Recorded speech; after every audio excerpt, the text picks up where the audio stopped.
시아버지의 회갑잔치가 열리던 바로 그날, 시어머니는 하객들이 빼곡히 지켜보는 사랑채 마루 한복판에서 며느리 나니의 머리 위로 김이 펄펄 나는 미역국을 통째로 쏟아부었습니다. 장터 떡장수 딸 주제에 감히 말대꾸를 한다며 짓밟히는 동안 시댁 일가는 입을 틀어막고 웃었고, 남편은 국물이 채 식기도 전에 사마서를 내밀어 떡방앗간 턱까지 내놓으라며 며느리를 내쫓듯 몰아붙였지요. 같은 날 같은 잔치집 마루에 서 있었지만 한 사람은 미역국을 뒤집어 쓴 채 쓰레기처럼 버려지고 있었고, 다른 이들은 그 비참함을 구경거리처럼 즐기고 있었습니다. 그러나 바로 그 순간 관복 차림의 나졸들이 들이닥치고 쌓인교가 마당 한복판에 멈춰 서더니 발도 어디서든 이름을 모르는 이가 없다는 대방 김씨 종갓집 큰마님이 내려와 그 며느리 앞에 두 무릎을 꿇었습니다. 방금 전까지 천한 떡장수 딸이라 조롱받던 여인이 어찌하여 조선 팔도를 움직이는 거상의 종가마저 머리를 숙이게 했는지, 그날 잔칫집을 뒤엎은 진실은 아무도 예상하지 못한 방향으로 펼쳐지고 있었습니다. 이 모든 일은 옛날 옛적 전라도 어느 고을장터 맨 끝자락에 자리한 작은 떡방앗간 하나에서부터 시작되고 있었습니다. 주인은 조씨 성을 가진 호러미 한 사람이었습니다. 남편을 장티푸스로 잃고 어린 딸 나니 하나를 데리고 새벽마다 맷돌을 돌려 떡을 빚어 팔았습니다. 조씨 안악의 떡은 고을에서 소문이 자자했습니다. 쌀이 귀한 시절에도 떡 하나에 정성을 아끼지 않았고, 형편이 어려운 이가 찾아오면 외상이고 뭐고 따지지 않고 그냥 건넸습니다. 장날이면 지게를 진 늙은 나무꾼에게, 젖먹이를 업은 젊은 과부에게, 맨발로 장터를 헤매는 거린 아이에게까지 맷돌 옆에 쌓아둔 떡을 한 덩이씩 쥐어주곤 했습니다. 사람들이 물었습니다. 그러다 미천이 바닥나면 어쩌려고 그러시오? 조씨 안악은 웃으며 손을 내저었습니다. 배고픈 사람 앞에서 떡 광주리 뚜껑 닫을 수는 없지요. 그것이 조씨 안악의 전부였습니다. 거창한 뜻이 아니라 눈앞에 배고픈 사람이 있으면 먹을 것을 주는 것, 그 단순한 마음 하나로 평생을 살아온 사람이었습니다. 딸 나니는 그런 어머니 곁에서 자랐습니다. 새벽이면 어머니 옆에 앉아 맷돌 위에 곡식을 부었고, 낮이면 시루를 닦고, 저녁이면 어머니가 접어두는 낡은 삼배 수건을 함께 개었습니다. 그 수건은 어머니가 매일 아침 떡을 싸서 장터로 나갈 때 덮어 쓰던 것이었습니다. 올이 풀리고 군데군데 꿰맨 자국이 있었지만 조씨 안악은 언제나 그 수건을 깨끗이 빨아서 접어두었습니다. 그런데 나니에게는 어머니도 고을 사람도 모르는 비밀이 하나 있었습니다. 나니가 11살 되던 해, 고을 뒷산 깊숙한 곳에 은거하고 있던 늙은 약초꾼 할미 한 분이 나니의 손을 잡고 이렇게 말했습니다. 이 아이의 코끝에는 약초를 가려내는 기운이 있어 내게 맡겨주시오. 조씨 안악은 처음에 망설였지만 할미의 눈빛이 하도 간절하여 결국 허락했습니다. 그날부터 나니는 낮에는 어머니의 떡방앗간을 거들고, 해가 지면 뒷산 할미의 움막으로 올라가 약재 감별법과 처방술을 배웠습니다. 3년, 5년, 7년. 할미는 자신이 평생 갈고 닦은 약초 지식의 모든 것을 나니에게 전했습니다. 할미가 세상을 뜨던 날, 나니의 손에 낡은 약초 주머니 하나를 쥐어주며 말했습니다. 이 주머니는 내 스승의 스승에게서 내려온 것이다. 네가 이것을 쥐는 날부터 내 코끝은 더 이상 너만의 것이 아니다. 사람을 살리는 데 쓰거라. 주머니 안에는 말린 약초 12가지가 작은 칸마다 나뉘어 담겨 있었고, 주머니 겉면에는 할미의 스승 대대로 내려온 작은 매듭 문양이 수놓아져 있었습니다. 나니는 그 주머니를 품에 품고 산을 내려왔습니다. 하지만 나니는 여자였고 상민의 딸이었습니다. 조선 땅에서 여자가 약방문을 여는 것은 허락된 일이 아니었습니다.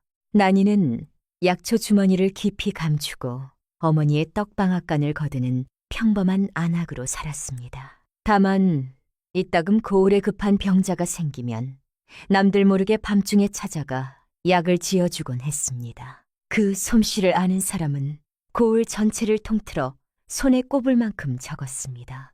세월이 흘러 난이가 24이 되던 해 고을의 양반가인 정씨 가문에서 혼담이 들어왔습니다.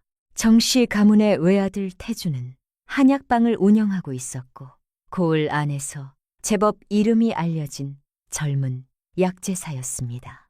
시어머니 류씨 마님은 본래 며느리를 양반가에서 들이려 했으나 아들 태준이 운영하는 약방의 재정이 넉넉하지 못했습니다.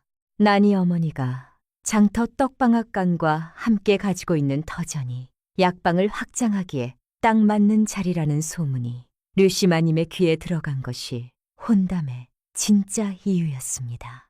난이의 어머니는 딸의 혼사를 기뻐했습니다. 비록 상민의 딸이지만 양반가에 시집을 가면 고생이 줄지 않겠느냐고 태준 서방이 약방을 하니 난이가 아픈 사람 곁에서 도울 수 있지 않겠느냐고 생각했습니다. 혼례가 치러졌습니다.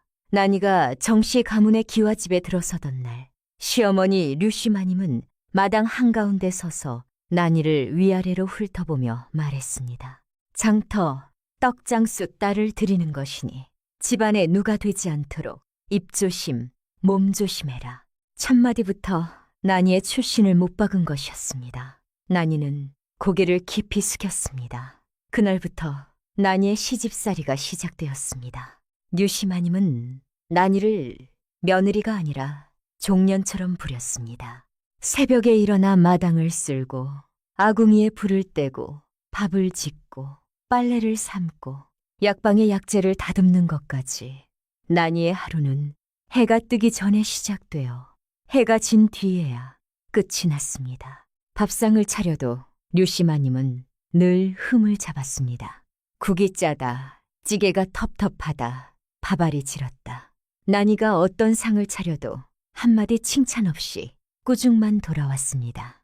시댁 친척들이 모이는 날이면 난이의 출신은 어김없이 화제에 올랐습니다. 류시마님이 친척들 앞에서 대놓고 말했습니다. 장터 떡장수 딸이라 손에서 쉰내가 가시질 않아. 친척들이 킥킥 웃었고 난이는 고개를 숙인 채 아무 말도 하지 못했습니다. 남편 태주는 어떠했을까요?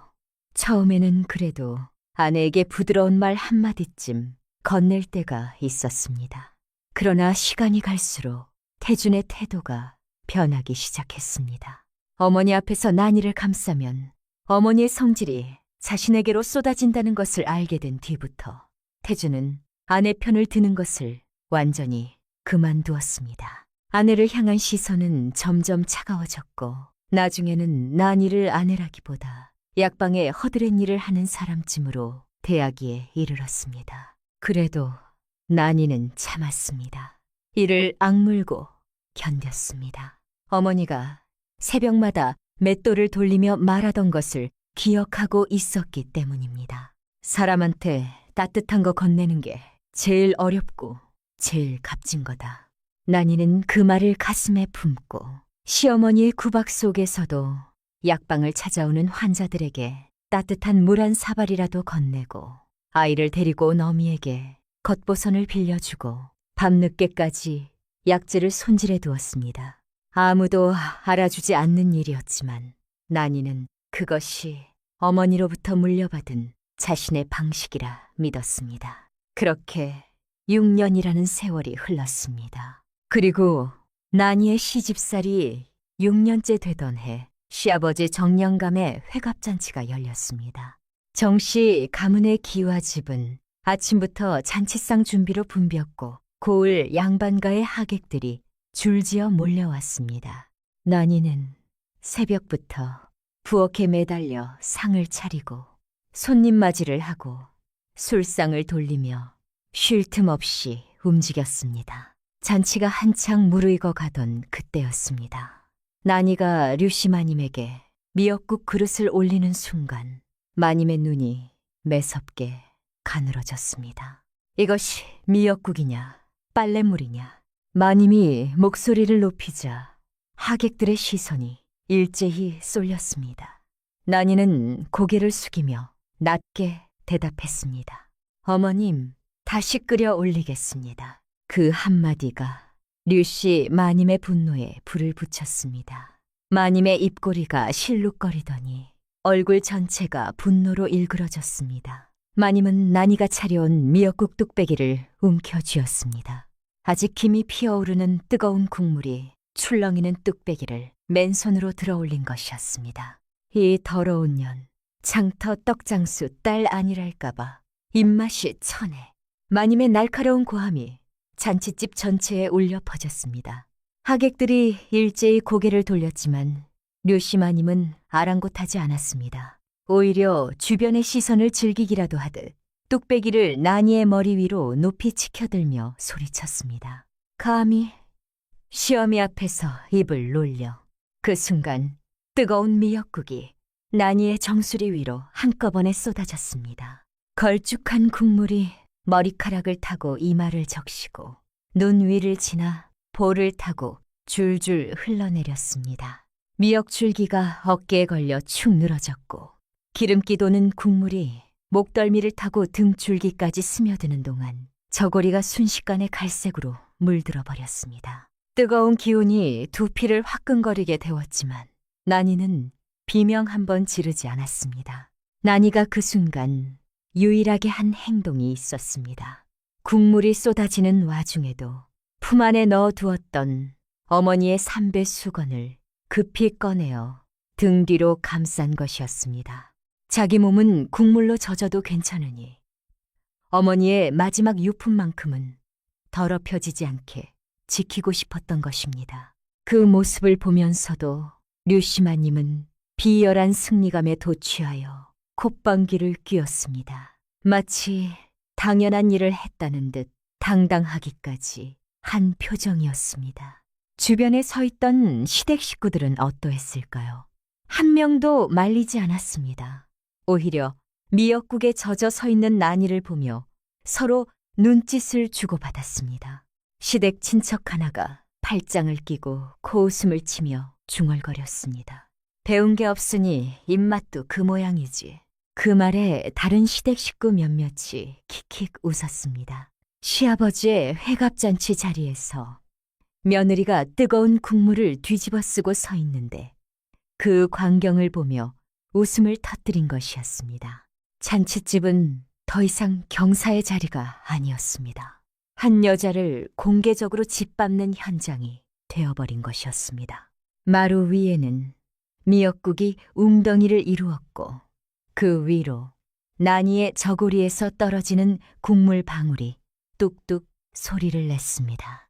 난이의 존엄이 그 국물 방울과 함께 마루에 내팽개쳐지고 있었습니다. 난이는 끝까지 소리 한 번 지르지 않았습니다. 주먹을 꽉 쥔 채 이를 악물고 서 있었습니다.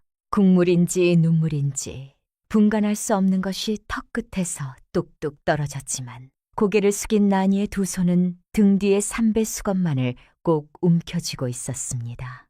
이 치욕을 소리 없이 견디는 진짜 이유를 이 자리에 있는 그 누구도 알지 못했습니다. 난이는 6년 전 모두가 포기한 환자를 살리기 위해 자신의 모든 것을 걸었던 사람이었습니다. 그리고 그 환자의 앞날을 지키기 위해 스스로 세상에서 사라지는 쪽을 택한 사람이었습니다. 그 이야기를 아는 사람은 이 잔칫집에 단 한 명도 없었습니다. 류씨 마님은 빈 뚝배기를 상위에 툭 내려놓으며 마지막 한마디를 던졌습니다. 이 정도면 알아들었지. 다시는 말대꾸하지 마. 난이는 대답하지 않았습니다. 고개를 숙인 채 미동도 없었습니다. 미역국에 젖은 저고리에서 떨어지는 방울 소리만이 잔칫집의 침묵을 채우고 있었습니다. 마루에 고인 국물 웅덩이 위로 어머니의 얼굴이 희미하게 떠올랐습니다. 새벽마다 맷돌을 돌리던 어머니의 굳은 살 박힌 손, 장터의 거린에게 떡을 건네며 웃던 어머니의 표정. 그 기억이 나니의 가슴 속에서 다시 한번 울렸습니다. 사람들한테 따뜻한 거 건네줘라. 나니는 이를 악물었습니다. 이 약속만큼은 무슨 일이 있어도 반드시 지키겠다고 국물에 젖은 주먹이 더 단단하게 쥐어졌습니다. 미역국이 채 마르지도 않은 저고리 위로 이번에는 하얀 종이 한 장이 날아들었습니다. 던진 사람은 남편 태준이었습니다. 시아버지의 회갑잔치 날 뜨거운 국물을 뒤집어 쓰고 서 있는 아내를 보고도 태준의 첫마디는 위로가 아니었습니다. 이 남자가 꺼내든 것은 삼아서 곧 이혼장이었습니다. 나니는 순간 가슴이 뜨거워졌습니다. 남편이 왔으니 이 상황을 멈춰줄 거라고, 적어도 한마디라도 감싸줄 거라고 그렇게 믿었습니다. 하지만 태준의 눈빛을 보는 순간 나니의 기대는 산산이 부서졌습니다. 그 눈에는 아내에 대한 연민이나 동정 같은 것은 단 한 줌도 없었습니다. 오직 차가운 짜증과 계산적인 냉담함만이 가득했습니다. 태준은 미역국에 젖어 서 있는 아내의 꼴을 위에서 아래로 한번 훑어보더니 인상을 찌푸리며 고개를 돌려버렸습니다. 마치 더러운 것을 본 사람처럼. 그리고 품 안에서 종이 한 장을 꺼내 마루 위에 거칠게 던지며 입을 열었습니다. 어머니 말대로 해. 떡방아 깐터. 그냥 넘겨. 그게 우리 약방에 쓰는 게 맞아. 나니는 그 말을 듣고 움직일 수가 없었습니다. 귀로는 분명히 들었는데 머리가 그 말을 받아들이지 못했습니다. 시아버지의 회갑날 뜨거운 국물을 뒤집어 쓴 아내 앞에서 남편이 꺼낸 첫마디가 땅을 넘기라는 말이었습니다. 괜찮으냐는 말 한마디 없이, 화상은 없느냐는 말 한마디 없이 오직 약방 확장을 위한 요구만을 던진 것이었습니다. 나니는 아무 대답도 할 수 없었습니다. 입을 열면 울음이 터질 것 같았습니다. 미역국에 젖은 소매로 눈가를 한번 닦고 이를 악문 채 가만히 서 있었습니다. 그 침묵이 태준의 신경을 건드렸는지 태준은 목소리를 한층 더 낮추며 한 발짝 다가왔습니다. 안 하면 우리 여기까지야. 삼아서였습니다. 시아버지의 잔치날 남편이 꺼내든 패가 이혼장이었습니다. 가장 비참한 날, 가장 가까운 사람이 건넨 것은 위로가 아니라 최후 통첩이었습니다. 최후 통첩이었습니다. 나니의 어깨가 미세하게 떨렸습니다. 마지막까지 자신의 편이 되어줄 거라 믿었던 사람이 시어머니와 똑같은 얼굴로 땅을 요구하고 있었습니다. 그 순간 나니의 가슴 속에서 무언가가 뚝 하고 끊어지는 느낌이 들었습니다. 기대라는 것, 그 마지막 한 가닥이 끊어진 것이었습니다. 류시마님은 옆에서 이 광경을 지켜보며 한술 더 떴습니다. 팔짱을 끼고 코웃음을 치며 말했습니다. 처음부터 잘못 들인 며느리였어. 집안의 도움은커녕 짐이야. 그 말에 태준이 고개를 끄덕였습니다. 자기 어머니의 말에 동의한다는 뜻이었습니다. 태준은 사마서를 집어 나니의 손에 억지로 쥐어주며 도장을 찍으라고 재촉했습니다. 서류를 건네는 태준의 손에는 한치의 망설임도 없었습니다. 태준이 나니의 눈을 똑바로 내려다보며 말했습니다. 네가 가진 거라곤 그 떡방앗간 터밖에 없잖아. 그것마저 놓으면 넌 진짜 아무것도 아닌 거야. 그 말이 나니의 가슴을 정확히 관통했습니다. 아무것도 아닌 것. 그것이 남편이 자신을 바라보는 시선의 전부였습니다. 6년을 함께 산 남편의 입에서 나온 말이 그것이었습니다. 시댁 친척 한 명이 나니에게 슬그머니 다가왔습니다. 부드러운 표정을 지으며 속삭였습니다. 아씨, 착하게 도장만 찍으면 쫓겨나는 일은 없을 수도 있어. 위로하는 듯 보였지만 독을 품은 말이었습니다. 땅을 포기하면 봐줄 수도 있다는 거짓 회유였습니다. 나니는 그 이중적인 친절을 단번에 꿰뚫어 보며 입술을 더 단단히 깨물었습니다. 태준이 마지막 통보를 내렸습니다. 오늘 잔치가 끝나기 전에 도장 안 찍으면 이 집에서 네 자리는 없어. 시아버지의 회갑날 아내에게 잔치가 파하기 전까지의 최후 통첩을 던진 것이었습니다. 나니의 손 안에는 사마서가 쥐어져 있었습니다. 종이를 쥔 손이 미세하게 떨리고 있었습니다. 시댁 식구들의 시선이 나니의 손끝에 집중되었습니다. 도장을 찍느냐 마느냐. 잔치집 안의 모든 긴장이 그 한 점으로 모여들고 있었습니다. 나니는 한동안 사마서를 내려다보았습니다. 떨리는 손끝, 종이 위에 적힌 차가운 글자들, 그리고 그 너머로 보이는 마루의 미역국 웅덩이. 그 웅덩이 속에 자신의 얼굴이 일그러져 비치고 있었습니다. 그리고 어머니의 마지막 말이 가슴속에서 다시 울렸습니다. 그 터 위에서 사람들한테 따뜻한 거 건네줘라. 나니는 도장을 찍지 않았습니다. 대신 사마서를 조용히 마루 위에 올려놓았습니다. 아무 말 없이 아주 천천히. 그것은 거부였습니다. 소리 한번 지르지 않은, 하지만 이 잔칫집에서 나니가 보여준 가장 강한 행동이었습니다. 태준의 얼굴이 일그러졌습니다. 분노로 눈이 충혈되며 목소리가 높아졌습니다. 끝까지 이럴 거야. 태준의 고함이 사랑채에 울렸습니다. 나니는 대답하지 않았습니다. 고개를 숙인 채 등 뒤에서 어머니의 삼배수건을 가슴 앞으로 끌어안고 있었습니다. 그런 채라, 그리고 잔치집 마당 한켠에서 이 모든 광경을 말없이 지켜보던 하객 한 명이 조용히 밖으로 빠져나갔습니다. 대문 밖에서 하인 하나를 불러 세우더니 급히 귀갯말을 전했습니다. 어서 김대방 댁으로 파발을 보내라. 나니 선생님을 찾았다고. 이 한마디의 전갈이 모든 것을 뒤집어 놓게 됩니다. 그런데 말입니다. 태준의 고함이 채 가라앉기도 전이었습니다. 잔치집 밖에서 평소와는 전혀 다른 묵직한 소리가 들려왔습니다. 말 발굽 소리였습니다. 한 필이 아니었습니다. 여러 필의 말이 동시에 달려오는 소리였고 그 뒤를 이어 쌓인겨 바퀴가 돌 위를 구르는 소리가 대문 앞까지 밀려왔습니다. 하객들이 고개를 돌렸고 시댁 식구들도 입구 쪽을 바라보았습니다. 나니를 향해 고함을 지르던 태준의 목소리도 멈췄습니다. 무언가 심상치 않은 기운이 대문 밖에서부터 밀려오고 있었습니다. 대문이 열리자 관복 차림의 나졸렛이 일사불란하게 들어섰습니다. 검은 도포 차림의 장정들이 사랑채 입고 양쪽에 도열하더니 하객들을 단호하게 양옆으로 안내하며 마루까지 이어지는 길을 열었습니다.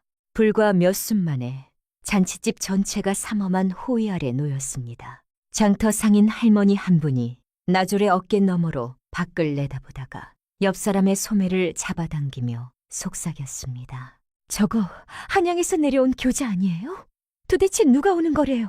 아무도 대답하지 못했습니다. 이 작은 장터 근처의 잔칫집에 저 정도 호위가 들어올 만한 사람이 누군지 아무도 짐작할 수 없었습니다. 나졸들이 도열을 마친 뒤 수석비자가 사랑채 안을 향해 고개를 숙이며 길을 비켰습니다. 그 순간 모든 시선이 대문 한 점에 고정되었습니다. 흰 비단 치마 저고리에 은장도를 찬 한 노파가 천천히 걸어 들어왔습니다. 걸음이 느렸지만 한 발 한 발에 무게가 실려 있었습니다. 허리가 약간 굽어 있었고 얼굴은 유독 여위어 있었습니다. 광대뼈가 도드라지고 눈가에 주름이 깊었으며 지팡이를 짚은 손에는 핏줄이 비칠 만큼 마른 기운이 역력했습니다. 그런데 두 눈만은 달랐습니다. 강철처럼 단단하고 서늘한 눈빛이 그 여윈 얼굴과 묘한 대비를 이루고 있었습니다. 팔도에 이름이 닿지 않는 곳이 없다는 대방 김씨 종갓집의 큰 마님이었습니다. 김씨 종가는 대대로 전국 약재를 총괄하는 종상의 수장 가문으로 조정의 내의원에까지 약재를 공급하는 거대한 세력이었습니다. 잔칫집 안에 순간적인 정적이 내려앉았습니다. 하객 중 몇몇은 어디선가 들어본 그 이름을 떠올리고 입을 틀어막았고 모르는 사람들조차 이 노파가 뿜어내는 존재감에 본능적으로 몸을 뒤로 뺐습니다. 미역국 냄새와 시댁의 고함으로 가득했던 잔칫집이 단 한 사람의 등장으로 완전히 다른 공간이 되어버린 것이었습니다. 류시마님이 가장 먼저 움직였습니다. 기고만장하던 표정이 순식간에 계산적인 미소로 바뀌었습니다. 급히 머리를 매만지며 김씨 큰마님을 향해 종종 걸음으로 다가갔습니다. 어머, 큰마님, 이렇게 직접 와주시다니 정말 영광이옵니다. 저희 아들이 약방을 하고 있어서 큰마님 조남은 늘 들어왔는데 이런 자리에서 뵙게 될 줄은 몰랐사옵니다. 두 손을 모으며 품 있는 목소리를 꾸며냈지만 탐욕과 아부가 투명하게 비쳐 보였습니다. 태준도 아내에게 사마서를 들이밀던 것은 까맣게 잊은 채 어머니 뒤에 섰습니다. 큰마님, 어쩐 일로 이런 곳까지 오셨습니까? 저희 약방 관련 일이시라면 제가 안내해 드리겠습니다. 비굴함과 기회를 동시에 움켜쥐려는 계산이 태준의 목소리에 고스란히 묻어나왔습니다. 그런데 김씨 큰마님은 그 두 사람을 쳐다보지도 않았습니다. 류시마님이 내민 손도 태준이 건넨 인사도 큰마님의 시선 끝에 닿지 못했습니다. 마치 그 자리에 아무도 없다는 듯 마님의 옆을 차갑게 스쳐 지나갔습니다. 바람 한 줄기가 지나간 것처럼 가볍게, 그러나 그 가벼움 속에 실린 무게는 짓눌릴 만큼 무거웠습니다. 류시마님의 내밀었던 손이 허공에서 멈췄고 미소가 그대로 얼어붙었습니다. 태준도 허리를 숙인 자세 그대로 굳어버렸습니다. 김씨 큰마님은 잔칫집 한가운데를 관통하여 걸어갔습니다. 지팡이 끝이 마루를 찍는 소리만이 조용해진 공간 안에서 규칙적으로 울렸습니다. 하객들 사이를 지나고 술상 향 사이를 지나고 미역국 냄새가 채 가시지 않은 공기를 가르며 그 발걸음이 마침내 한 곳에서 멈췄습니다. 미역국에 젖은 저고리를 입고 고개를 숙인 채 서 있는 난이 바로 그녀의 앞이었습니다. 류씨 마님 앞도 아니고 태준 앞도 아니고 그 어떤 시댁 식구 앞도 아닌 오직 난이 앞에서만 김씨 큰마님의 걸음이 멈춘 것이었습니다. 난이는 천천히 고개를 들었습니다. 미역국이 마르면서 달라붙은 머리카락 사이로 두 눈이 드러났습니다. 눈동자가 미세하게 흔들렸습니다. 입술이 벌어지려다 다시 다물어졌고 손가락 끝이 가늘게 떨리기 시작했습니다. 김씨 큰마님도 난이를 내려다보며 한동안 아무 말 없이 서 있었습니다.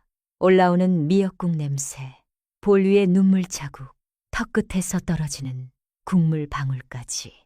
큰마님의 눈은 그 모든 것을 하나도 놓치지 않고 담아냈습니다. 큰마님의 턱이 떨리더니 지팡이를 쥔 손이 단단하게 힘을 주었습니다. 마른 손등 위로 핏줄이 도드라질 만큼이었습니다. 그 분노가 난이를 향한 것이 아니라는 것은 시선이 잠깐 류씨 마님 쪽으로 스친 뒤 다시 난이에게 돌아온 것만으로도 충분히 느낄 수 있었습니다. 뒤쪽으로 밀려난 류씨 마님이 태준의 팔을 세게 움켜잡았습니다. 손톱이 파고들 만큼 강했지만 태준은 아프다는 말조차 못했습니다. 마님의 목소리가 다급하게 떨리며 흘러나왔습니다. 저 어른이 왜 난이한테 가는 거야? 대체 우리 며느리를 어떻게 하시는 건데? 태준은 대답할 수 없었습니다. 아내의 과거에 대해 아는 것이라곤 장터 떡방앗간을 거들던 여자라는 것뿐이었습니다. 그제야 태준의 시선이 마루 위의 사마서로 향했습니다. 팔도 최고의 종상 어른 앞에서 아내에게 이혼을 강요한 흔적이 떡하니 남아있는 것이었습니다. 급히 손을 뻗었지만 나졸 두 명이 이미 태준과 마루 사이를 막아선 뒤였습니다. 김씨, 큰마님의 입술이 떨리고 있었습니다. 수석 비자가 다급하게 한 걸음 다가서며 큰마님의 팔을 잡으려 했습니다. 마님, 안 됩니다. 보는 눈이 많은데 채통을 지키셔야 합니다. 그러나 큰마님은 고개조차 돌리지 않은 채 손짓 하나로 비자를 물리쳤습니다. 그 손짓은 조용했지만 절대적이었습니다. 감히 누구도 거역할 수 없는 무게가 실려 있었습니다. 그리고 다음 순간 잔칫집 안에 있던 모든 사람의 눈이 한꺼번에 커졌습니다. 팔도 약재를 총괄하는 종상 가문의 큰마님이 미역국에 젖어 쓰레기 취급을 당하던 여자 앞에서 천천히 무릎을 꿇은 것이었습니다. 한쪽 무릎이 먼저 차가운 마루 바닥에 닿았고 이어서 다른 쪽 무릎도 내려앉았습니다. 흰 비단 치마의 무릎 부분이 미역국 웅덩이 위에 닿아 갈색으로 물들었지만 큰마님은 아랑곳하지 않았습니다. 고개를 깊이 숙이며 떨리는 목소리가 잔칫집 안을 울렸습니다. 나니 선생님, 아니 우리 가문의 은인이십니다. 잔칫집이 얼어붙었습니다. 하객들 사이에서 숨을 들이마시는 소리가 여기저기서 터져나왔고 류시마님의 입이 벌어진 채 다물어지지 않았습니다. 태주는 두 눈을 크게 뜬 채 한 발자국도 움직이지 못했습니다. 팔도 최고의 종상 어른이 무릎을 꿇었다는 사실만으로도 충격이었는데 그 앞에 있는 사람이 자신들이 방금까지 미역국을 끼얹고 사마서를 들이밀었던 바로 그 여자라는 것이 이 장면을 현실로 받아들이기 어렵게 만들었습니다. 김씨 큰마님은 무릎을 꿇은 채 천천히 고개를 들어 나니의 얼굴을 올려다보았습니다. 여윈 광대뼈 위로 눈물이 한 줄기 흘러내렸습니다. 그리고 입을 열었습니다. 목소리는 갈라져 있었지만 한마디 한마디에 지난 6년의 무게가 고스란히 실려 있었습니다. 이 늙은 년이 6년 동안 병상에 누워 있었습니다. 생사를 여러 번 오갔지요. 겨우 눈을 떠서 가장 먼저 한 일이 무엇인지 아십니까? 내 손녀를 살려준 그 의원을 찾는 것이었습니다. 큰마님의 목소리가 잔칫집 안 구석구석까지 퍼져나갔습니다. 하객들은 숨도 쉬지 않고 듣고 있었습니다. 우리 종가가 가진 모든 것을 동원하여 수소문했습니다. 그런데 그분은 이름도 바꾸고 흔적도 지우고 세상에서 완전히 사라져버린 뒤였습니다. 몇 달을 찾고 또 찾았습니다. 그렇게 마침내 찾아낸 분이 지금 이 자리에 서 계십니다. 큰마님의 시선이 나니의 저고리 위로 천천히 내려갔습니다. 아직도 마르지 않은 미역국 자국, 비린내, 머리카락에 들러붙은 미역가닥, 큰마님의 지팡이를 쥔 손이 부르르 떨렸습니다. 큰마님은 떨리는 숨을 겨우 누르고 낮지만 또렷한 목소리로 말했습니다. 6년 전 큰 장마에 산이 무너져 내려 마을 하나가 통째로 묻힌 참사가 있었습니다. 거기서 한 아이가 파헤쳐져 나왔는데 온몸에 열이 끓고 오장이 엉켜 숨이 거의 끊어진 지경이었습니다. 의원이란 의원은 전부 손을 저었습니다. 가망이 없다고. 그런데 나니 선생님 한 분만이 달려들었습니다. 자신의 약초 주머니를, 자신의 인생 전부를 걸고 약을 지은 것입니다. 큰마님은 품 안에서 낡은 약초 주머니 하나를 꺼내어 두 손으로 받쳐 들었습니다. 세월에 바랜 천 위에 작은 매듭 문양이 수놓아져 있었습니다. 나니가 6년 전 환자의 머리맡에 두고 온 바로 그 주머니였습니다. 이 매듭 문양을 실마리로 수소문하고 또 수소문하여 마침내 나니 선생님을 찾아낸 것이었습니다. 큰마님의 목소리가 낮게 떨렸습니다. 그 아이가 누구였겠습니까? 제 손녀입니다. 우리 종가의 유일한 핏줄, 제 외손녀였습니다. 잔칫집 안에 탄성이 터져 나왔습니다. 하객들이 서로의 얼굴을 쳐다보며 입을 틀어막았고 시댁 친척들은 얼굴이 하얗게 변해갔습니다. 류시마님의 무릎이 흔들리는 것이 보였고 태주는 벽에 등을 기댄 채 멍하니 허공을 바라보고 있었습니다. 금마님은 지팡이를 마루에 탁 내려놓으며 말을 이었습니다. 그 이야기 듣지 않았으면 제 손녀는 죽었고 우리 가문은 대가 끊겼고 종상의 모든 것이 무너졌을 것입니다. 난이 선생님이 그날 약을 짓지 않았으면 지금의 김씨 종가는 없습니다. 그러나 큰마님의 얼굴에 서려 있는 감정은 감사만이 아니었습니다. 거기에는 깊은 죄책감과 분노가 함께 섞여 있었습니다. 큰마님은 이를 악물듯 다음 말을 꺼냈습니다. 사람은 살렸습니다. 제 손녀는 살았습니다. 그런데 당시 그 약방을 관장하던 자가 허가 없이 약을 지었다는 것을 문제 삼았습니다. 자기 약방의 관리 허물이 드러날까봐 겁을 먹은 것이지요.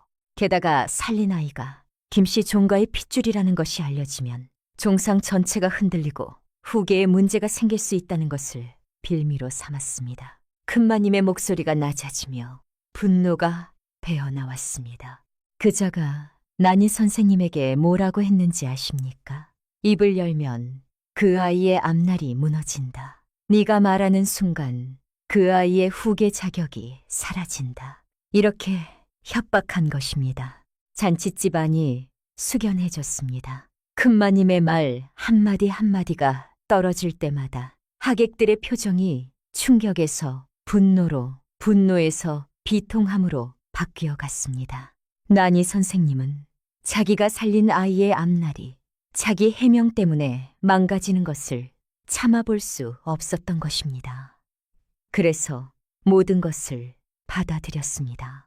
제멋대로 약을 지었다는 거짓 누명을, 약재 취급 금지라는 부당한 처분을 전부 혼자 짊어지고 의원 세계에서 스스로 사라졌습니다. 누구에게도 변명 한마디 하지 않고 큰마님의 눈에서 눈물이 떨어졌습니다. 8도의 약재를 좌지우지하는 종상 어른의 볼 위로 굵은 눈물이 흘러내리는 광경을 잔치집 안의 모든 사람이 지켜보고 있었습니다. 당신의 빛나던 인생이 무너지는 동안 이 늙은 것은 병상에 누워 당신을 지키지 못했습니다. 이것은 단순한 감사가 아닙니다. 우리 가문을 보존해 주신 은인께 올리는 속죄입니다. 큰마님은 다시 한번 깊이 고개를 숙였습니다. 이마가 거의 마루에 닿을 만큼이었습니다. 그 순간 류씨마님과 태준의 세계가 무너져 내리고 있었습니다. 태준의 얼굴은 창백함을 넘어 잿빛이 되어 있었습니다. 자신이 6년 동안 떡방앗간이나 거들던 여자라고 무시하고 짓밟았던 아내가 이런 사람이었다는 것을 태준의 머리가 받아들이지 못하고 있었습니다. 류씨마님은 더 심했습니다. 방금 전 미역국을 끼얹으며 떡장수 딸이라 조롱했던 대상이 8도 최대 종상 가문의 존속과 후계를 단독으로 결정지었던 인물이라는 사실은 마님이 평생 쌓아올린 오만의 탑을 뿌리째 흔들어 버렸습니다. 마님의 입술이 파르르 떨렸지만 어떤 말도 나오지 않았습니다. 큰마님은 무릎을 꿇은 자세에서 조심스럽게 난이의 손을 잡았습니다. 미역국에 젖어 차갑고 거친 손이었습니다. 큰마님은 그 손을 두 손으로 감싸주며 떨리는 목소리로 말했습니다. 선생님, 이제는 더 이상 숨지 마십시오. 그 한마디가 난이의 6년 어둠 속에 처음으로 빛을 비추는 순간이었습니다. 난이의 눈에서 무언가가 터져 나왔습니다. 6년 동안 이를 악물고 한 번도 소리내어 울지 못했던 감정들이 한꺼번에 쏟아져 나온 것이었습니다. 소리 없는 울음이 난이의 온몸을 흔들었습니다. 미역국에 젖은 저고리 위로 뜨거운 눈물이 줄줄이 흘러내렸습니다. 바로 그때 굳게 닫혀있던 대문이 다시 한번 열렸습니다. 단정한 연두색 저고리에 검은 치마를 입은 젊은 여인이 모습을 드러냈습니다. 한 발 한 발 마루를 정확하게 디디며 걸어 들어오는 걸음걸이에는 젊은 나이답지 않은 묵직한 무게감이 실려 있었습니다. 서연이었습니다. 김씨 큰마님의 외손녀이자 종상의 유일한 후계자, 그리고 6년 전 난이가 자신의 모든 것을 걸고 살려낸 바로 그 아이, 이제 20살이 된 바로 그 사람이었습니다. 서연의 얼굴에는 어떤 동요도 없었습니다.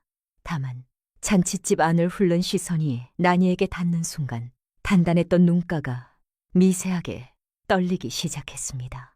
미역국에 젖어 축 늘어진 저고리, 비린내가 배어있는 머리카락, 울다 지쳐 부어오른 눈 아래의 붉은 자국. 서연은 그 모든 것을 하나도 빠뜨리지 않고 눈에 담았습니다. 자신의 생명을 구해준 사람이 지금 이 꼴로 서 있다는 사실이 서연의 가슴속 깊은 곳에서 뜨거운 무언가를 끌어올리고 있었습니다. 서연이 난이 앞에 멈춰섰습니다. 큰마님은 여전히 무릎을 꿇은 자세였고 손녀가 다가오는 것을 느끼고도 고개를 들지 않았습니다. 서연은 할머니 옆에 서서 난이를 올려다본 뒤 마치 세상에서 가장 소중한 존재를 대하듯 허리를 깊이 숙였습니다. 바닥까지 닿는 절이었습니다. 서연이 허리를 숙인 채 고개를 들어 난이를 바라보았습니다. 눈시울이 붉게 물들어 있었고 떨림을 억누르려 했지만 첫마디에서부터 감정이 새어나왔습니다. 선생님, 제가 살았습니다. 선생님 덕분에 제가 이렇게 두 발로 서 있습니다. 그 한마디가 잔치집의 정적을 깨뜨렸습니다. 하객들 사이에서 작은 탄성이 흘러나왔습니다. 서연은 자신이 두르고 있던 명주 겉보선을 조용히 풀었습니다. 그리고 난이의 축 늘어진 어깨 위에 천천히 걸쳐 주었습니다. 보드라운 천의 온기가 미역국에 젖어 차갑게 식은 난이의 어깨를 감싸 안았습니다. 서연의 시선이 류씨 마님에게 닿자 마님은 마치 얼음물을 뒤집어 쓴 것처럼 온몸이 경직되었습니다. 서연의 시선에는 분노라는 말로는 부족한 차갑고 날카로운 무언가가 서려 있었습니다. 서연은 다시 난이에 젖은 저고리를 바라보았습니다. 아직도 미역국 냄새가 올라오고 있었습니다. 자신의 앞날을 지키기 위해 스스로 세상에서 사라진 사람이 미역국에 젖은 채 쓰레기 취급을 당하고 있었다는 사실. 그것을 두 눈으로 확인한 서연의 가슴 속에서 서늘한 분노가 차올랐습니다. 서연이 잔치집 전체가 들을 수 있는 또렷한 목소리로 말했습니다. 선생님, 오늘 이 자리에서 선생님께 한 짓에 대해 반드시 대가를 치르게 하겠습니다. 조용했지만 안에 있는 모든 사람의 귀에 꽂히는 목소리였습니다. 흥분도 과장도 없이 한치의 흔들림도 없는 확신만이 담겨 있었습니다. 서연은 나졸에게 짧은 눈짓을 보냈고 그 신호 하나로 나졸들이 일사불란하게 움직였습니다. 잔칫집의 앞문, 뒷문, 옆문까지 모든 출입구가 순식간에 차단되었습니다. 류씨 마님이 뒤늦게 뒷문 쪽으로 몸을 돌렸지만 나졸 2명이 이미 그 앞을 막아서고 있었습니다. 어디 가시려고요? 나졸의 낮고 단단한 목소리에 마님의 발걸음이 얼어붙었습니다. 조금 전만 해도 며느리에게 미역국을 끼얹던 그 여자가 이제는 자신이 갇힌 쪽이 되어 있었습니다. 태준이 급히 마루 위에 사마서를 집으려 손을 뻗었지만 나졸이 한 발 앞서 가로막았습니다. 사마서는 미역국에 젖은 채 마루 위에 그대로 남았습니다. 잔칫집의 권력 구도는 완전히 뒤집혀 있었습니다. 난이를 짓밟던 시어머니와 남편은 나졸들에게 둘러싸여 어디로도 갈 수 없었고 미역국에 젖어 가장 비참한 자리에 섰던 난이의 곁에는 종상 가문의 큰마님이 무릎을 꿇고 후계자가 겉옷을 걸쳐주고 서 있었습니다. 이것은 시작이었습니다. 은인을 매장시킨 모든 것에 대한 완벽한 반격의 첫걸음. 그 칼날은 할머니가 병상에 누워있던 오랜 세월 동안 이미 서연의 손안에서 벼려지고 있었습니다. 잔치가 파하고 며칠이 지난 뒤였습니다. 고을 관아 앞마당에는 아침부터 사람들이 구름처럼 몰려들었습니다. 사또가 특별히 공개 심리를 허락한 것은 이 사안의 무게가 한 고을의 범위를 넘어선다고 판단했기 때문이었습니다. 관아뜰 안팎으로 수백 명의 백성이 빼곡하게 자리를 잡았고 뒤쪽 담장 너머에까지 사람들이 매달려 안을 들여다보고 있었습니다. 동헌마루 위에는 사또가 정좌해 있었고 그 앞들에 김씨, 큰마님, 서연 그리고 하얀 저고리 차림의 난이가 나란히 서 있었습니다. 며칠 전 잔칫집에서 미역국에 젖은 채 고개를 숙이던 그 사람이 맞는지 의심이 들 만큼 나니의 모습은 완전히 달라져 있었습니다. 깔끔하게 정돈된 머리, 곧게 편 어깨, 정면을 똑바로 바라보는 눈빛. 그 안에는 미역국 냄새도 눈물 자국도 남아있지 않았습니다. 대신 6년간 침묵 속에 가라앉아 있던 냉철한 의원으로서의 날카로움이 조용히 되살아나 있었습니다. 서연이 먼저 사또 앞으로 나아갔습니다. 잔칫집에서 보여주었던 서늘한 분노가 여전히 남아 있었지만 이번에는 그 분노가 감정이 아닌 칼날처럼 정제된 형태로 바뀌어 있었습니다. 서연은 사또를 향해 읍을 올린 뒤 낮고 분명한 목소리로 입을 열었습니다. 나으리, 오늘 이 자리에서 밝히는 내용은 6년 전 한 사람의 인생을 모략으로 파괴한 사건의 전모입니다. 관련자의 이름을 하나하나 밝히겠습니다. 관아들이 순간 조용해졌습니다. 서연은 잠시도 멈추지 않고 이야기를 이어나갔습니다. 당시 나니가 몸담고 있던 약방의 이름이 나오자 사람들의 귀가 일제히 쫑긋 세워졌습니다. 서연은 그 약방의 원장이 나니를 희생양으로 삼았던 과정을 낱낱이 밝혔습니다.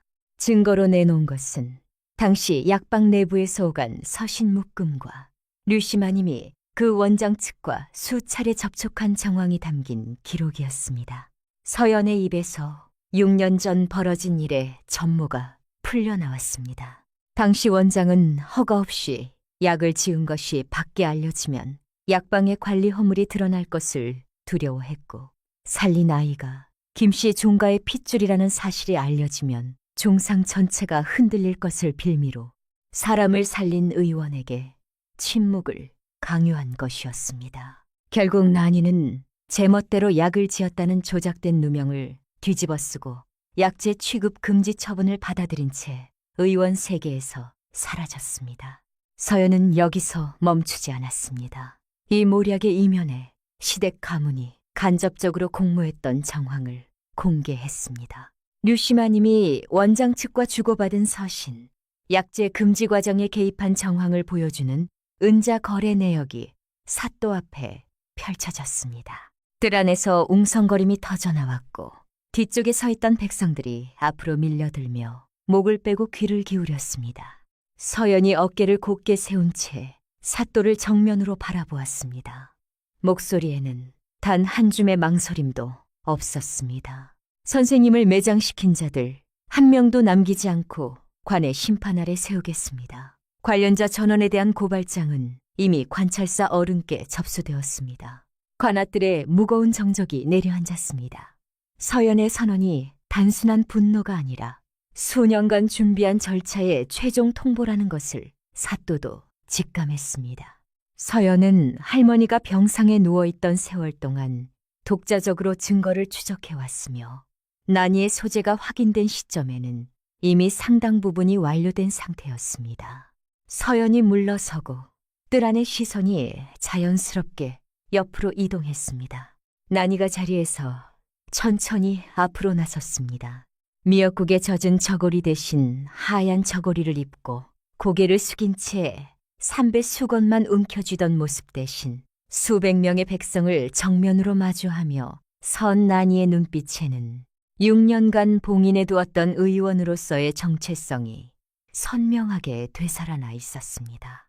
나니가 사또 앞에 서자 서연이 준비해둔 진료 기록과 약재 처방 기록이 펼쳐졌습니다. 나니가 직접 정리한 자료였습니다. 나니는 남편 태준이 과거 행한 처방 중 3건의 중대한 오진 사례를 의학적 근거와 함께 조목조목 짚어나가기 시작했습니다.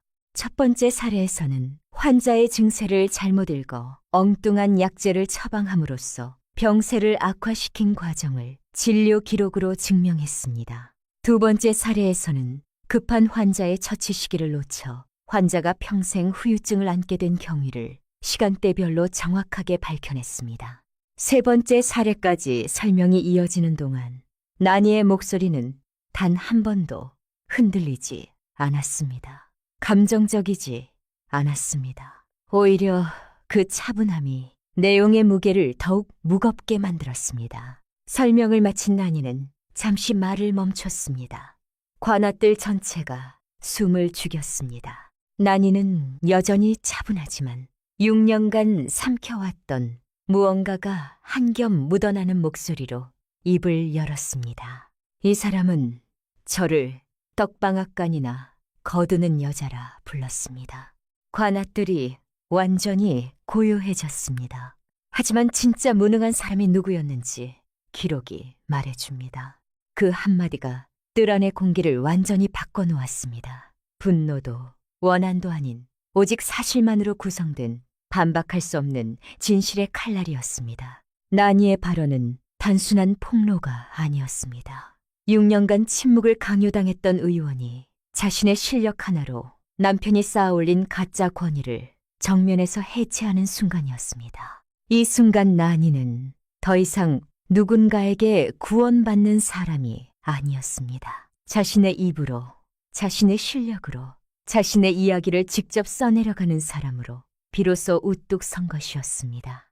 김씨 큰마님은 천천히 몸을 일으켰습니다. 병환의 흔적이 남아있는 얼굴에 깊은 결의가 서려 있었습니다. 큰마님은 사또를 향해 읍을 올리며 또렷하게 선언했습니다. 우리 김씨 종가는 나니 선생님의 명예를 되찾기 위해 가진 모든 것을 동원하겠습니다. 조정에서 재조사가 이루어질 때까지 우리 종가는 끝까지 함께할 것입니다. 관아뜰에 모인 백성들 사이에서 웅성거림이 파도처럼 번져나갔습니다. 나니의 이름에 6년간 씌워져 있던 제멋대로 약을 지었다는 모든 누명이 조작된 거짓이었음이 이 순간 온 고을 앞에 선명하게 드러나기 시작한 것이었습니다. 같은 시각 고을 옥사의 작은 방에서 태주는 벽에 기대 앉은 채 밖에서 들려오는 함성 소리를 듣고 있었습니다. 자신의 오진 기록이 온 고을 앞에 공개되고 있다는 것을 떡방앗간이나 거두는 여자라 불렀던 아내가 냉철한 의원의 얼굴로 자신의 무능함을 하나하나 증명해 나가고 있다는 것을 태주는 알고 있었습니다. 무릎 위에 올려놓은 손이 부들부들 떨렸지만 그 자리에서 할 수 있는 것은 아무것도 없었습니다. 관아 공개 심리가 끝나고 며칠이 지나 정식 재판이 열렸습니다. 동원하는 방청하는 백성들로 빈자리가 단 하나도 없을 만큼 꽉 들어차 있었습니다. 가장 먼저 눈에 들어오는 것은 죄인석에 나란히 꿇어앉아 있는 두 사람의 모습이었습니다. 류씨마님은 며칠 전까지만 해도 잔칫집에서 며느리에게 미역국을 끼얹으며 콧방귀를 뀌던 사람이었습니다. 그런데 지금 죄인석에 꿇어앉아 있는 마님의 얼굴에는 그때의 기세가 단 한 조각도 남아있지 않았습니다. 잔치에서의 폭행 죄목과 약방 비리, 가담 죄목, 이 두 가지가 마님의 어깨를 짓누르고 있었습니다. 그 옆에는 태준이 꿇어앉아 있었습니다. 난이를 모함한 비리에 가담한 죄목과 유산을 강제로 빼앗으려 한 죄목으로 나란히 죄인석에 선 남편. 태준의 얼굴은 옥사에서 보낸 며칠 사이에 눈에 띄게 수척해져 있었습니다. 재판이 시작되자 사또는 서연 측이 제출한 증거 자료를 바탕으로 사건의 전모를 하나하나 심리해 나갔습니다. 그리고 결정적인 순간이 찾아왔습니다. 사또가 증인을 불러 잔칫집에서 벌어진 일을 직접 증언하게 한 것이었습니다. 장터에서 온 상인 할머니가 떨리는 목소리로 류시마님이 뜨거운 미역국 뚝배기를 들어올려 나니의 머리 위로 쏟아붓던 장면을 하나하나 진술했습니다. 저고리가 갈색으로 젖어가던 모습, 그 와중에도 소리 한 번 지르지 않고 등 뒤에 삼배 수건만 끌어안던 나니의 모습. 그 증언이 동헌안을 채우는 순간 방청석 곳곳에서 탄식과 분노가 뒤섞인 웅성거림이 터져 나왔습니다. 몇몇 백성은 입을 손으로 가린 채 고개를 돌렸고 누군가의 눈에서는 눈물이 흘러내렸습니다. 바로 그때 죄인석에서 태준이 몸을 일으키며 소리를 질렀습니다. 나니야, 내가 잘못했어. 제발, 내가 잘못했어. 사또가 즉시 정숙을 명했습니다. 포졸이 태준을 제지하여 다시 자리에 앉혔습니다. 태준의 외침이 동원에 메아리치는 동안 증인석에 앉아있던 난이는 단 한 번도 고개를 돌리지 않았습니다. 태준이 있는 죄인석 쪽을 바라보지 않았습니다. 난이의 시선은 오직 정면만을 향하고 있었고 그 눈빛은 차분하면서도 단단했습니다. 난이가 증인석에서 입을 열었습니다. 6년 전 약을 짓던 경위부터 이야기를 시작했습니다. 큰 장마에 산이 무너져 실려온 아이, 모든 의원이 포기한 상황, 그리고 자신이 왜 약을 지었는지. 난이의 목소리는 감정에 휘둘리지 않았습니다. 담담하고 정확한 어조로 마치 진료 기록을 읽어내려가듯 사실만을 전달했습니다. 난이는 잠시 말을 멈추었습니다. 동헌이 고요해졌습니다. 난이는 지금까지와 같은 차분한 어조이면서도 그 안에 6년의 무게가 고스란히 담긴 목소리로 말했습니다. 저는 제가 살린 아이의 앞날이 제 해명 때문에 무너지는 것을 선택할 수 없었습니다. 그래서 침묵했습니다. 6년 동안 동헌안이 완전히 정지한 것 같았습니다. 방청석에서 누군가가 낮게 흐느끼는 소리가 들려왔습니다.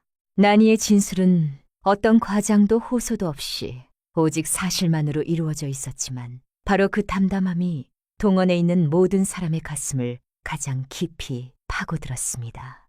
난이의 진술이 끝난 뒤 사또가 입을 열었습니다.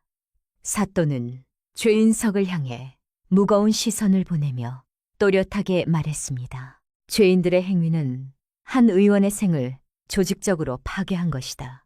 본관은 이 사안의 중대함을 깊이 인식하고 있으며 엄중히 다스리겠다. 그 말이 떨어지는 순간 죄인석에서 류씨 마님의 다리가 풀렸습니다. 마님은 바닥으로 주저앉았고 포졸이 급히 달려와 부축해 겨우 자리에 다시 앉혔습니다. 며칠 전 잔치집에서 미역국 뚝배기를 들어올리며 콧방귀를 뀌던 그 여자가 지금은 다리에 힘조차 들어가지 않는 채 포졸에게 매달려 있었습니다. 사또의 판결이 내려졌습니다. 류씨 마님과 태준에게 중형이 선고되었습니다. 태준의 약제 취급 행위 또한 영구히 금지되었습니다. 판결이 끝나는 순간 방청석에서 작은 박수 소리가 터져나왔고 사또의 정숙 명령에 곧 멈추었지만 그 짧은 박수 속에는 6년간의 불의에 대한 응답이 담겨 있었습니다. 관할을 나서는 난이를 향해 밖에 모여있던 백성들이 일제히 목소리를 높였습니다. 한 중년, 안악이 두 손을 모은 채 난이를 향해 외쳤습니다. 힘내시오. 아씨는 아무 잘못 없어. 그 목소리를 시작으로 여기저기서 박수와 응원이 쏟아졌습니다. 난이는 관아 돌계단 위에서 잠시 멈춰 섰습니다. 잔칫집에서 미역국에 젖은 채 고개를 숙이고 있던 그 여자가 지금 수백 명의 백성 앞에서 곧게 서 있었습니다. 난이의 입가에 미세한 미소가 번졌습니다. 관아 건물 안쪽에서 서연이 난이에게 다가왔습니다. 서연은 재판 내내 방청석 맨 앞줄에서 한순간도 눈을 떼지 않고 지켜보고 있었습니다. 서연은 난이 앞에 서서 담담하면서도 단단한 목소리로 말했습니다. 이제 절반입니다. 나머지는 선생님이 다시 약초를 잡는 것으로 완성됩니다. 난이는 서연의 눈을 바라보며 아무 말 없이 고개를 한번 끄덕였습니다. 재판이 끝난 바로 다음 날부터 시댁 가문의 세계는 무너지기 시작했습니다. 그것도 천천히가 아니라 마치 둑이 터진 것처럼 한꺼번에 걷잡을 수 없는 속도로 쏟아져 내렸습니다. 가장 먼저 움직인 것은 약재 공급상들이었습니다. 재판을 통해 시댁 약방의 비리가 온 고을에 알려진 직후 약재를 납품하던 상인들이 일제히 거래를 끊기 시작한 것이었습니다. 한 곳이 빠지자 연쇄적으로 다른 곳들도 빠져나갔습니다. 그리고 환자들이 떠나기 시작했습니다. 비리 약방이라는 낙인이 찍힌 시댁 약방을 기피하는 움직임이 퍼져나갔고 찾아오는 사람이 하루가 다르게 줄어들었습니다. 텅 빈 약방, 불이 꺼진 진료실, 먼지만 쌓여가는 약재 선반. 30년 넘게 운영해오던 시댁의 약방은 비리조사와 신뢰 붕괴라는 이중의 타격 앞에서 사실상 운영 불능 상태에 빠져들고 있었습니다. 시댁 약방은 결국 관의 명으로 폐업 조치를 받았습니다. 약방 대문에 관인이 찍힌 봉인 딱지가 붙는 날, 한때 이 문의 주인이라며 위풍당당하게 드나들던 사람들의 이름은 어디에서도 찾아볼 수 없었습니다. 관의 조사는 약방에서 그치지 않았습니다. 시댁 가문이 소유하고 있던 전답과 재산을 추적한 결과 상당 부분이 부정한 방법으로 취득된 것이 확인되었습니다. 하나씩, 그리고 점점 빠르게 압류 절차가 진행되었습니다. 기와집, 전답, 곡간의 곡식까지 시댁 가문에게 남은 것은 하나씩 사라져갔고 결국 아무것도 남지 않았습니다. 그런데 여기서 한 가지 분명히 짚고 넘어가야 할 것이 있습니다. 이 파멸은 김씨 종가가 일방적으로 찍어 눌러서 만들어낸 결과가 아니었습니다. 시댁 가문이 스스로 쌓아올린 부정과 비리의 탑이 관의 조사라는 빛 아래 드러나면서 자기 무게를 이기지 못하고 무너져 내린 것이었습니다. 자멸이었습니다. 냉혹한 인과응보의 결과물이었습니다. 옥사 면회에서 태주는 찾아온 시댁 친척에게서 약방이 문을 닫았다는 소식을 전해 들었습니다. 친척의 목소리는 떨리고 있었고 태주는 한동안 아무 말도 하지 못한 채 두 손만 부들부들 떨었습니다. 태준의 눈에서 뜨거운 것이 한 줄기 흘러내렸지만 그것이 후회의 눈물인지 자기 연민의 눈물인지는 태준 자신도 알 수 없었습니다. 한편 시댁 식구들이 그토록 탐내며 미역국까지 끼얹어가며 빼앗으려 했던 어머니의 떡방앗간 터는 사또의 판결을 통해 난이의 정당한 소유임이 완벽하게 재확인되어 보존되었습니다. 시댁의 모든 재산이 압류되고 약방이 문을 닫는 와중에도 어머니가 남긴 그 작은 터만큼은 단 한 밀도 건드릴 수 없었습니다. 관이 지켜주었고 진실이 지켜주었습니다. 난이는 어머니의 떡방앗간 터 앞에 홀로 서 있었습니다. 방앗간은 이미 오래전에 문을 닫은 상태였지만 낡은 간판의 글씨는 아직 희미하게 남아 있었습니다. 늦은 오후의 바람이 난이의 머리카락을 스쳐 지나갔고 어디선가 장터 특유의 냄새가 희미하게 풍겨왔습니다. 난이는 간판을 올려다보며 조용히 입을 열었습니다. 목소리는 낮았지만 떨림없이 또렷했습니다. 엄마, 지켰어요. 엄마가 지키라고 했잖아요. 난이가 지켰어요. 눈물이 흘렀습니다. 하지만 이번 눈물은 잔칫집에서 미역국에 섞여 흘러내리던 그때의 눈물과는 전혀 달랐습니다.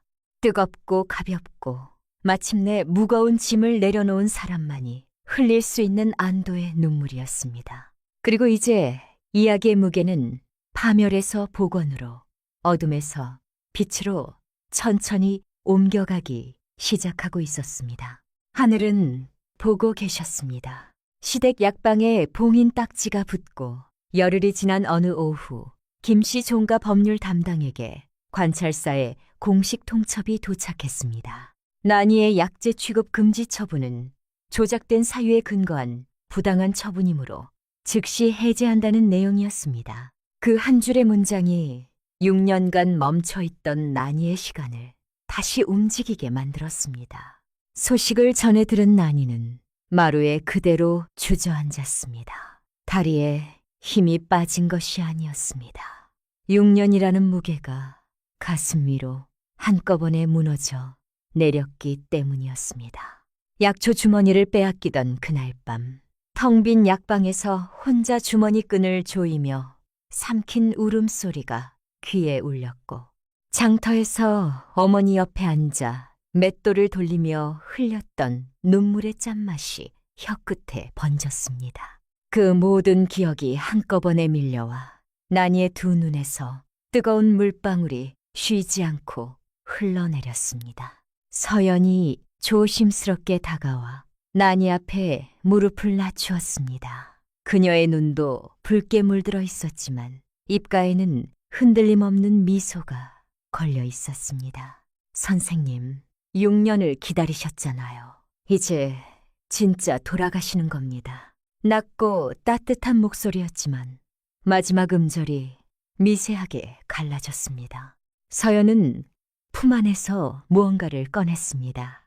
낡은 약초 주머니였습니다. 잔칫집에서 김씨 큰마님이 보여주었던 바로 그 주머니. 세월의 바랜 천 위에 할미의 매듭 문양이 여전히 선명했습니다. 이것은 선생님의 것입니다. 6년 동안 제가 대신 지키고 있었을 뿐입니다. 난이는 떨리는 손으로 주머니를 받아들었습니다. 천을 펼치자 말린 약초 12가지가 작은 칸마다 가지런히 담겨 있었습니다. 난이의 손가락이 약초 하나하나를 천천히 쓸어 내려갔습니다. 할미가 건네주던 그날의 무게가, 어머니가 수건을 접어주던 그 온기가 손끝에서 되살아나고 있었습니다.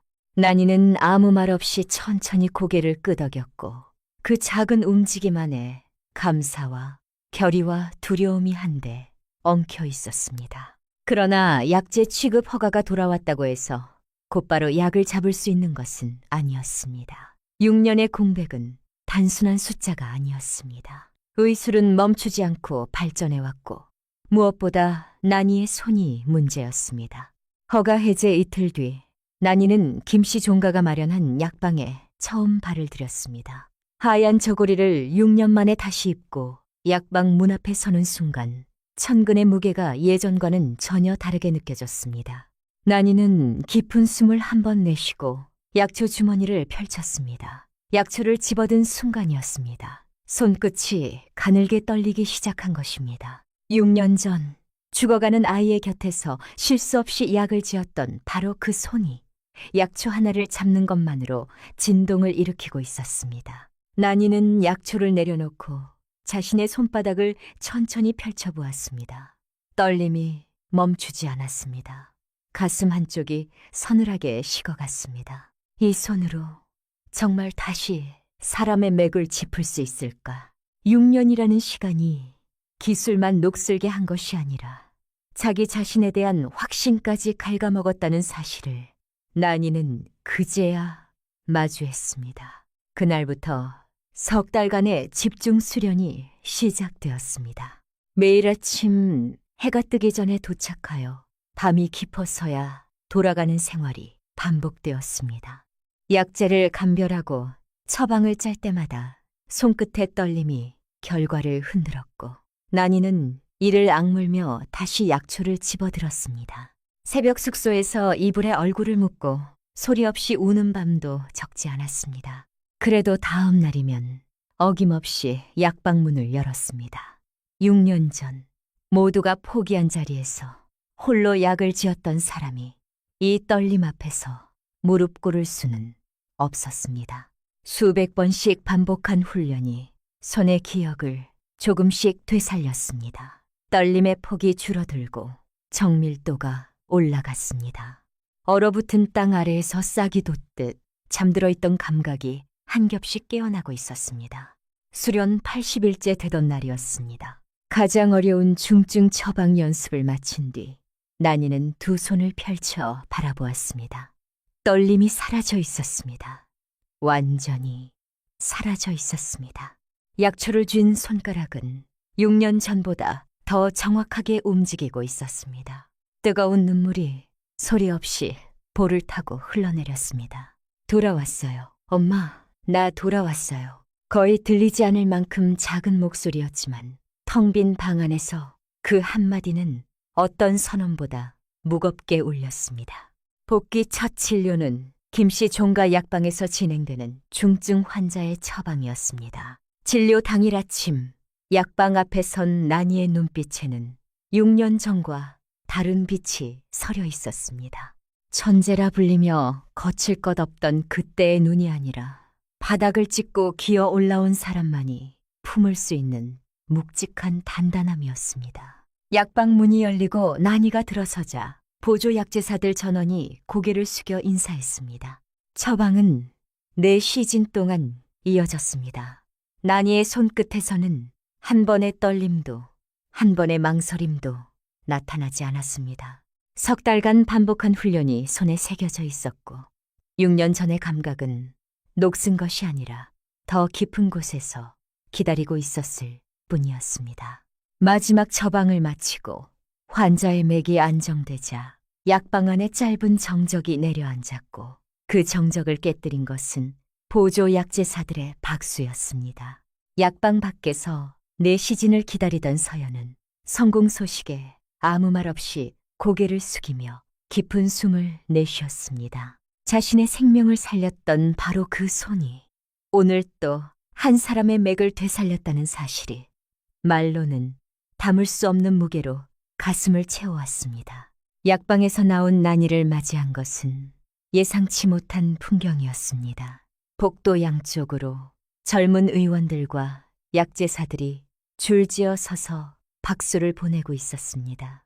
한 젊은 약제사가 눈시울을 붉히며 난이 앞에서 허리를 깊이 숙였습니다. 선생님, 저희가 선생님의 처방 기록으로 공부했습니다. 오늘 직접 뵐 수 있어서 정말 영광이었습니다.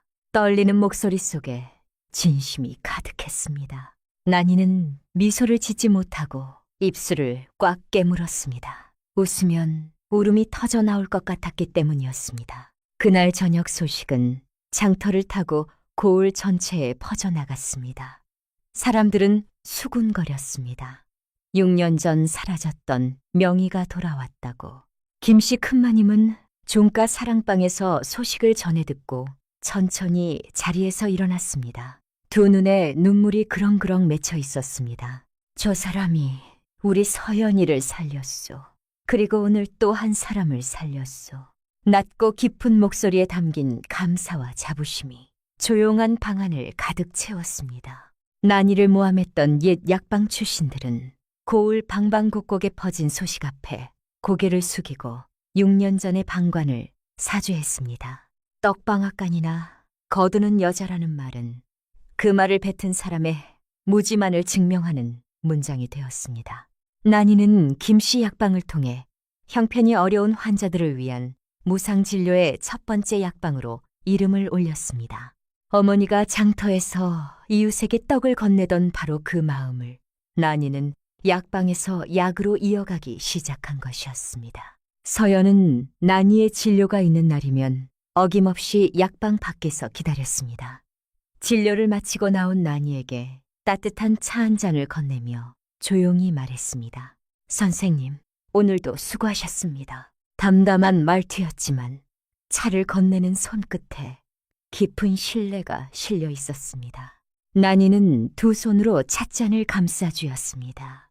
따뜻한 온기가 손바닥을 타고 번져왔습니다. 잔칫집에서 미역국에 젖어 얼어붙던 바로 그 손이 이제는 생명을 살리는 온기와 누군가의 진심을 동시에 품고 있었습니다. 복귀 이후 2년이라는 세월이 흘렀습니다. 어느 맑은 아침, 장터 끝자락 낡은 떡방앗간이 있던 바로 그 자리에 하얀 외벽의 약방이 우뚝 서 있었습니다. 처마 아래 걸린 간판에는 난이 어머니의 이름이 또렷하게 새겨져 있었습니다. 시댁이 미역국을 끼얹어가며 빼앗으려 했던 바로 그 땅이 이제는 사람의 생명을 살리는 공간으로 다시 태어난 것이었습니다. 개원식 날 아침, 약방 앞마당에는 수백 명의 축하객이 모여들었습니다. 의원 세계에 이름난 사람들, 난이의 약으로 새 삶을 얻은 환자와 가족들, 그리고 장터에서 어머니와 이웃으로 지내며 떡을 나눠 먹던 동네 어르신들까지 한자리에 모인 풍경은 난이가 걸어온 길의 모든 장면을 한꺼번에 담고 있는 듯 했습니다.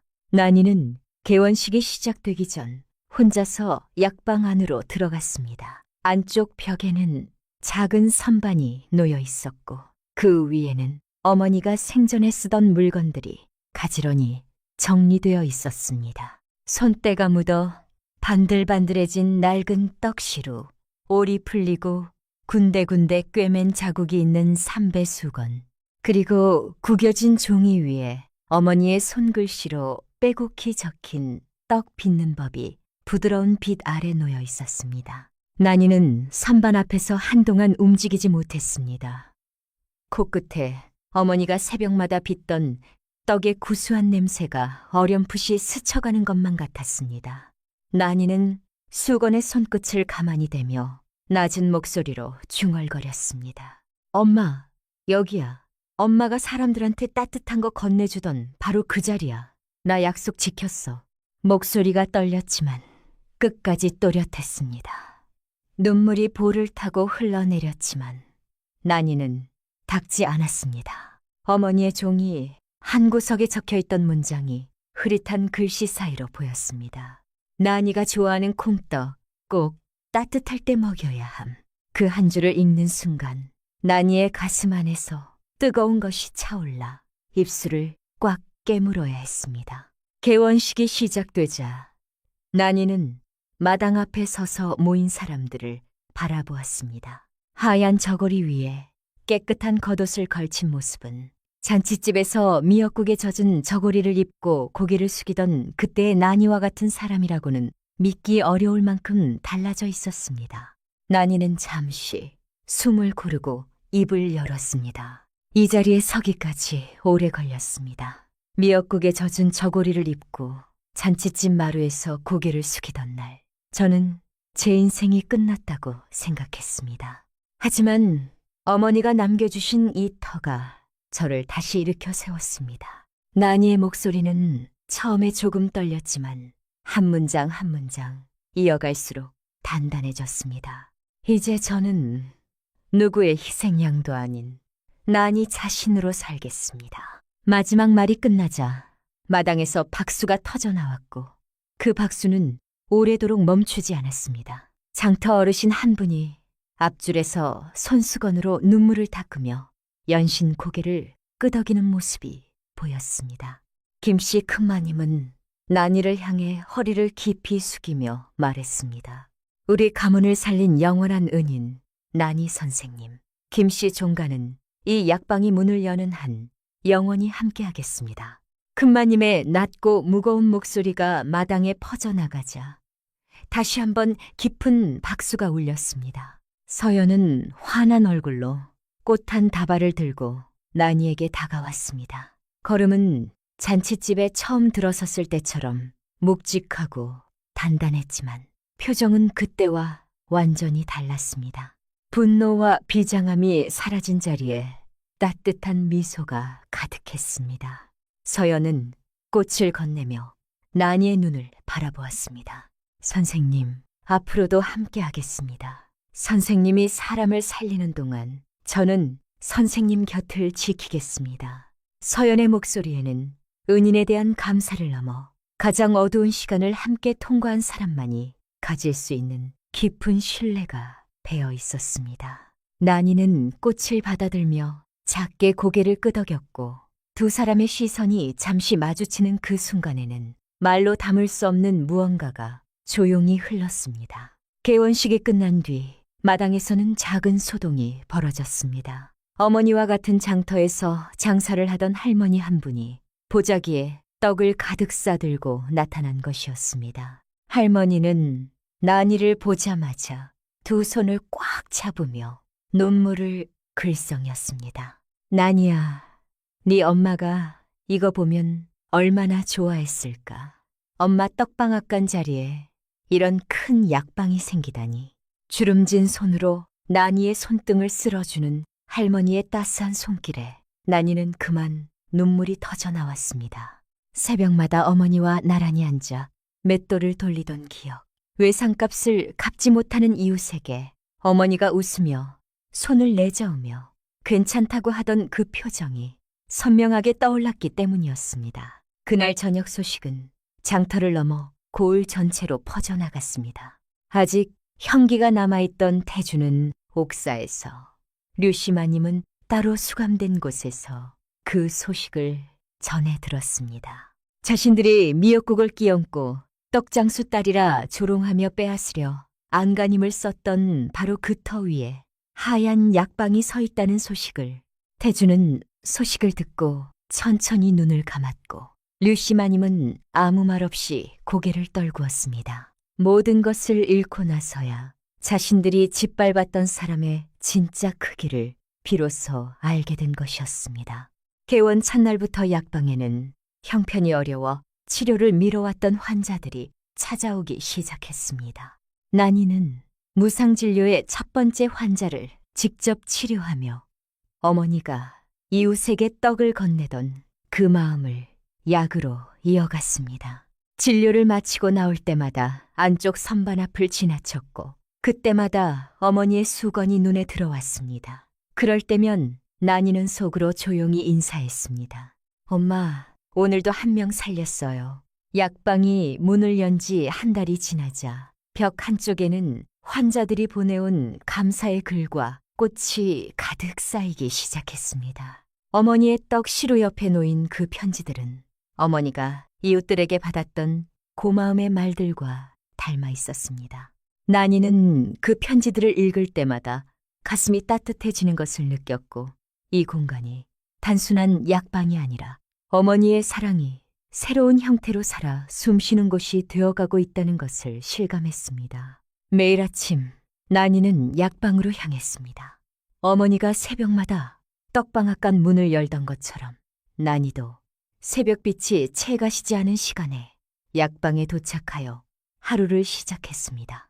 문 위로 어머니의 이름이 적힌 간판이 아침 햇살에 빛나는 것이 보였습니다. 난이는 매번 그 간판을 올려다보며 미소를 지었습니다. 미역국에 젖어 어머니의 수건을 가슴에 끌어안던 손이 지금은 누군가의 맥을 짚어 생명을 되돌려주는 손이 되어 있었습니다.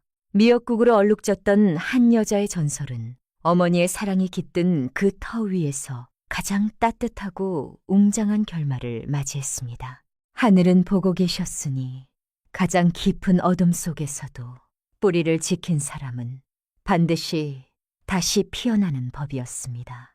옛 이야기는 여기서 끝이 났습니다.